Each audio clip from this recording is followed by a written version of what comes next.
Whenever I upload a video to this channel, I always love the idea of interaction. Whether it's negative or positive, if you disagree or agree with what I say, when I'm doing my outro at the end, I always say, let me know your thoughts in the comments. That is one of the key things on this channel. I love talking to people, discussing things, just talking about the games that we love playing every single day. Division 2 has started the PTS for TU6, and a lot of it is negative, but there are some positives in there too, and I know the player base has dropped off drastically. I mean, Twitch doesn't even get like 200 viewers at peak times anymore. But in this video, I'm going to be talking about the pros and the cons, because there's been a lot of comments on my recent video talking about the changes that have come in, and obviously I don't have access to the PTS, so I just go off patch notes and what everyone else is talking about. And there's been a couple of comments that have been incredible for the development of this, just because the developers don't always mention everything. I've gone back through the patch notes, I've looked at everything in actual detail. There's one build that I personally want to go for when TU6 drops, and I'm not going to mention it. I want to keep that like for something to do during TU6. We'll do some loot targeting, we'll look at all the features. I'm not sure if episode 2 is being included. They keep talking about it in the patch notes, but they're not discussing anything about it. And they've said no narrative content will be introduced to the PTS. But I think we should have been given patch notes, or just some discussion to say, episode 2 is coming, this is what's being added. Kind of like a roadmap so that we know what to expect. Because they're mentioning it in the patch notes, but they're simply not discussing any details at all. So we're going to start out with the negatives, and believe it or not, there are actually more positives to this than there are negatives. There are literally nerfs all over the place. If you haven't got access to the PTS yet, it's going to be confusing understanding everything just from patch notes, because there are so many changes. A lot of the raid viable builds have been destroyed. The Eagle Bear has been nerfed, the P416's been nerfed, so has the Nemesis and the M60. Although people weren't always just using those weapons, so there are still raid builds going, and there's some things on the positive side of this that might change a few of your minds, because I believe people will still be able to do the raid in a fairly quick time. RNG hasn't changed, so if you're interested in making a build, builds are still going to take time, therefore it's going to give you a reason to play the game. I know we've got Modern Warfare, I know there's Breakpoint, Borderlands 3, Red Dead Online, even FIFA, for those of you that enjoy that. There are a lot of other games to play, but if you enjoy Division 2, if you enjoy making builds, then there is a reason to play this game. Just because so much is changing, it's going to take you a long time to get an optimized build, therefore you're going to have to start grinding again. The thing that makes that worse though is that majority of the items are still the same as they've always been, so there's not really going to be much new loot, although there is some. The final negative is the fact that all talents cannot be stacked anymore. If you want destructive for explosive damage, you can't stack it anymore. If you want hard hitting for DTE, you can't stack it anymore. Although hard hitting has gone from 10% up to 25% just because you can only use it on one piece of gear. So now on to the positives, or at least what can be taken as a positive. They might not necessarily be good to everyone, but brand sets are now a lot more accessible. Every single brand set in the game, minus 511, has been made so that you can get a piece of gear from any slot. As an example, Overlord armaments, if that was only ever available to pick up on gloves and mask, you can now get it across any piece of gear. Gear sets now only require 4 pieces to give you the max amount of buffs. If you're going with True Patriot, Full Flag, you're only going to have 4 pieces equipped instead of 6. What also ties in with that is the raid exclusive gear sets can now be found elsewhere in the game. They're not tied to the raid anymore.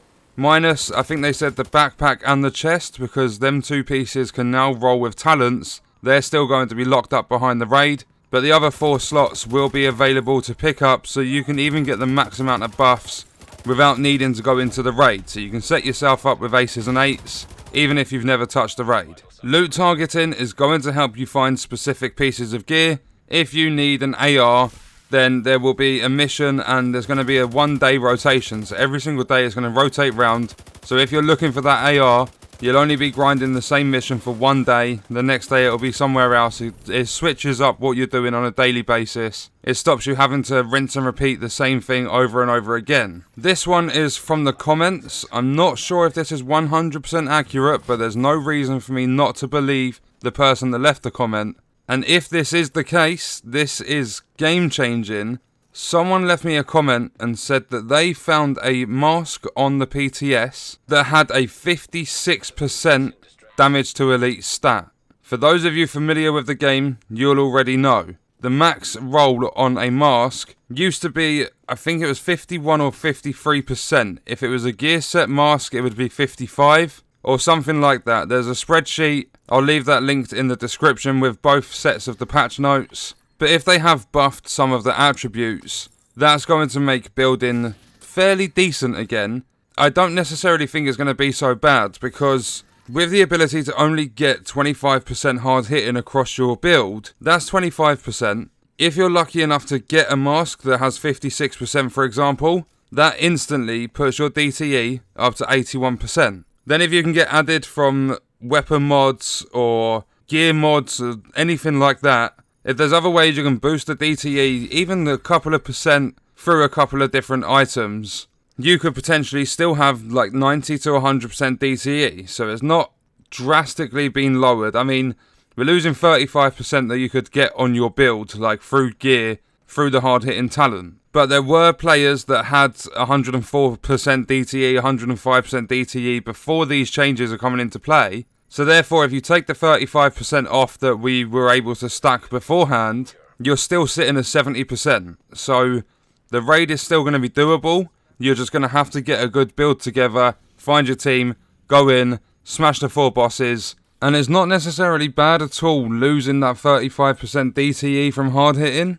Because you can no longer stack talents, if you can get an extra 45% weapon damage instead of the 35% DTE, you're actually dealing more damage, and it counts against all enemies, red bars and purple bars, not just the elites. New talents are being added into the game, and I'm actually liking the look of all 4 of these. We have Spark. Damaging enemies with skills or grenades grant 15% weapon damage for 15 seconds. It can be found on backpacks. It requires 9 red attributes. But if you literally throw a grenade at an enemy, you get 15% damage for 15 seconds. That's going to come in handy. Vigilance requires 7 reds. Can be found on chests. Gain 25% weapon damage. But when you receive damage yourself, it disables the buff for 5 seconds. Concussion can be found on masks. It requires 7 reds. Headshots grant 20% headshot damage for 2 seconds. 5 seconds with marksman rifles. But if you're using an AR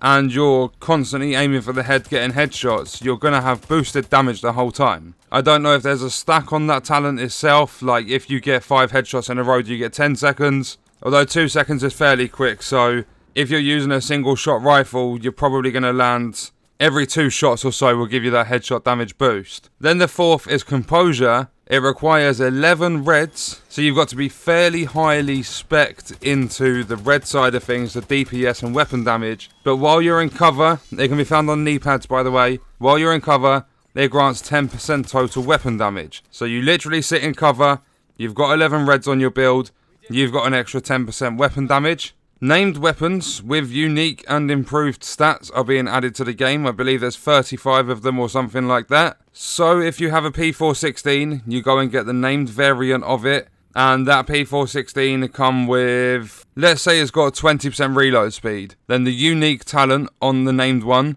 is going to give you 35%, because each of the unique talents will be improved over their original pieces. And then the final one, it ties into negative and positive. We can now recalibrate different colours. If you have a utility attribute on your piece of gear that gives you 500 skill haste, you don't want it, you want to get headshot damage on your piece of gear that's already got weapon damage, you can actually switch out the yellow for the red. The only downside is everyone was asking to be able to recalibrate 2 pieces, so 1 attribute, 1 talent or something like that. And they're going to be trying to make it so that you can recalibrate mod slots. If you find the chest with a utility mod slot but you want offensive, They're possibly going to be adding it in, I'm not sure at all if they actually are. But if they are, then you have to choose between an attribute, a talent, or a mod slot to change off that piece of gear. Then one thing I would like to point out as well is not just hard hitting. Like, everyone's focusing on hard hitting because it was extremely important to do in the raid.